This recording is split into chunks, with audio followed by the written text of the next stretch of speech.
everyone, and welcome back to Animal Notebook. Today, we are diving into an explainer on one of nature's most spectacular, peculiar, and honestly completely underappreciated birds. Our topic today is hornbills, hardy and rare creatures. You know, if you've ever looked at a bird and thought, wow, that thing belongs in the age of the dinosaurs, well, you were probably looking at a hornbill. These guys are architectural masters, absolutely crucial ecosystem engineers, and ultimate survivors in some seriously demanding habitats. Here is a quick look at our agenda for today.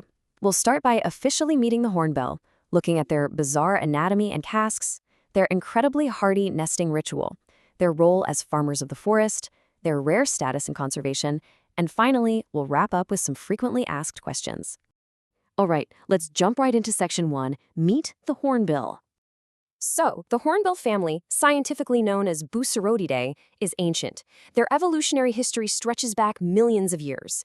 Today, there are over 60 recognized species spread out mostly across the tropical and subtropical regions of Africa and Asia, and the size difference between these species is just wild. You've got the tiny dwarf species, which are only about 30 centimeters long, but then on the complete opposite end of the spectrum, you have the massive ground hornbill. These giants can reach 130 centimeters in length and weigh over 6 kilograms. Depending on the species, you'll find them living anywhere from lush, dense tropical rainforests all the way to open woodlands and dry savannas. Okay, moving on to section 2, Bizarre Anatomy and Casques. When you look at a hornbill, it is impossible to ignore their totally unique physical adaptations. First off, get this. Hornbills are one of the very few birds out there with true eyelashes. They're actually modified feathers that act as tiny little shields, protecting their eyes from dust while they forage. Secondly, because their heads and beaks are so massive, their first and second neck vertebrae are uniquely fused together just to support all that weight. And if a large hornbill ever flies over your head, there's no way you'll miss it. They produce this really loud, distinct whooshing sound. Why? Because they literally lack the underlying wing feathers, the coverts, that pretty much all other birds use to muffle the sound of the wind rushing through their wings. But we absolutely have to talk about their most defining feature, the casque. Sitting right there on top of their long, curved bill, this thing looks incredibly heavy, right? Like it would just tip them over.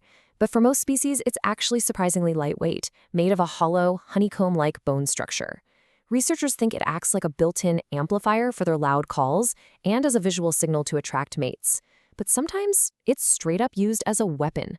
Males of certain species, like the great hornbill, will literally charge at each other in midair and clash their casques together like flying jousting knights.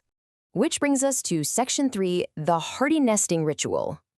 This right here totally validates the hardy part of our title. The reproduction cycle of the hornbill is one of the most intense, cooperative, and honestly claustrophobic processes in the entire animal kingdom. It starts when the pair finds a natural hollow in a huge old tree. The female climbs inside and does something completely extraordinary. She walls herself in. Using a mix of mud and feces, she seals up the entrance until there's only a tiny narrow slit left. She lays her eggs, totally safe from snakes and monkeys, and actually molts all of her flight feathers. During this time, she is 100% dependent on her partner. Can you even imagine that level of trust? This entirely relies on the absolute dedication of the male. With his family locked inside a literal tree trunk, he takes on every single foraging duty. He'll tirelessly fly back and forth, sometimes stuffing dozens of pieces of fruit into his bill all at once, just to deliver them one by one through that tiny slit. And this isn't a quick weekend thing either. The mother and her chicks can remain sealed inside for up to 5 full months before they finally break out. Next up is section 4, Farmers of the Forest. Having survived that grueling nesting season, these birds have vital work to do. They aren't just living in the forest, they are actively engineering it. Now, their diets vary. While the ground-dwelling species out on the savanna are mostly carnivores, hunting down snakes, lizards, and frogs, the canopy-dwelling species are primarily frugivores. This means they're absolute fruit machines. A single large canopy hornbill can easily consume hundreds of figs and other fruits in just one single day. And here is the so what of all that fruit eating. By swallowing those fruits whole and flying massive distances across the forest canopy, they pass the seeds undigested. They are basically nature's crop dusters, dropping seeds miles and miles away from the parent tree. Because they disperse seeds so widely, effectively planting the next generation of tropical forests, they've earned the nickname the farmers of the forest. Without them, a lot of these tree species would be in serious trouble. Sadly, that brings us to Section 5, Rare Status and Conservation. Despite their physical toughness and how important they are to the ecosystem, many hornbill populations are plummeting. They're becoming incredibly rare. Why? Well, because they are such large birds, they desperately need massive, ancient, old-growth trees to nest in. So rampant deforestation from logging and expanding agriculture, like palm oil plantations, is wiping out their homes faster than the forest can recover. On top of that habitat loss, they're hunted for bushmeat used in cultural ceremonies and heavily targeted by the illegal wildlife trade. And nowhere is this more devastating than the story of the helmeted hornbill.